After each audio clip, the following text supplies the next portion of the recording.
मेरे पास आइए। अब ना तो मैं बच्चे इसलिए अब हम लेता हूँ। क्या चीज?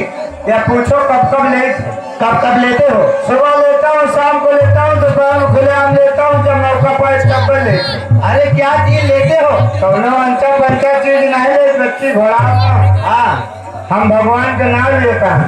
भगवान का नाम लेते लेते मेरे पास आ जाओ। संतन लोगों में आती होती होगा। आओ। माछी कुछी कटपटी की मंछी कंकरपान नारी वही सराही एक पर सटक के राल करके लड़का शौचा में और चुतरे में पूछे हाथ दुहत्था सर खजवा में कहोगे उधर कबरार भूहर के ही भैया कदर तामो कादर न होए तो चूल्हे के कोयला से भरेना।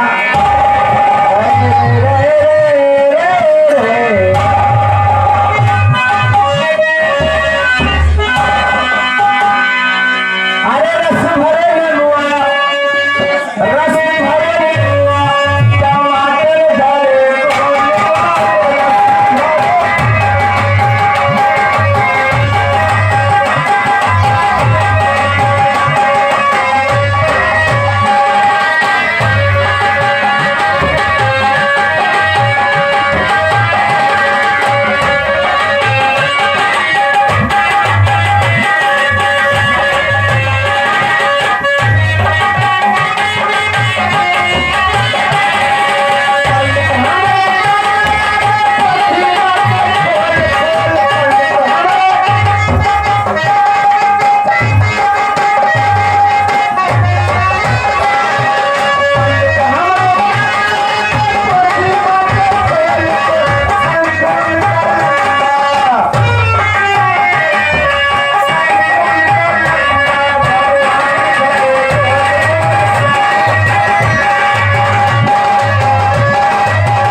सिस्टर ब्रदर एंड बच्चे लोग गुड नाइट।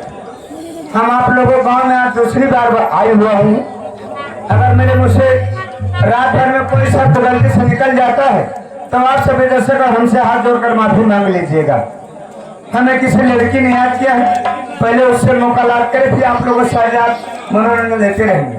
आवत हम भैया खड़ा कह रहा हूँ। उस्ताद जी नमस्ते करती हूँ। उस्ताद ने तो तेरी माँ का 14-15 मारो। उस्ताद कहते किसको? उतारो कपड़ा होने यार। फिर मैं आपको क्या कहूँ, हम मिला कर कहा करो मौसिया राम राम राम राम। मौसिया मौसिया हाँ तुम्हारा नाम मौसिया है? मौसिया आइए माँ मौसिया। मुझसे प्यार करोगे? नहीं ओके दारम से प्यार कर तो प्यार नाने पी जा सयान हो जा तुम्हें प्यार। मौसिया राम राम। अरे खुश रहो बच्ची जाओ और आ जाओ। ये बताओ आप अकेले हैं या आपके और कोई है? ए लंबिया सुन लिया तेरी माँ का 14-15 मानो का मान निर्बंध हुआ है।